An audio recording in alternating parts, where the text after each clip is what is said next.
Alam mo ba na yung first salary mo hindi pala sapat para sa lahat ng gusto mo? Akala mo mayaman ka na, pero biglang reality check. Walang nagsabi sa atin na yung gulay sa ref, mabubulok agad. Yung tawag sa government offices, nakakakaba pala. At yung parents natin, turns out nagwiwingit din sila noon. Yung kumain mag-isa habang nag-scroll sa TikTok, lonely pala talaga. Pero yung matagumpay na magbayad ng bills online, achievement na yon. Tapos may mga weird na proud moments tayo.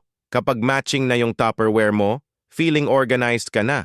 Kapag alam mo na kung anong kutsara gamitin, adult ka na daw.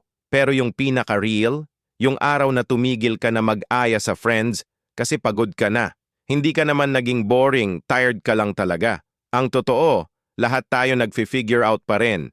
Yung mga mukhang alam na nila lahat, sila rin, confused. At okay lang yon. Kanya-kanya tayong timeline sa pag-adulting.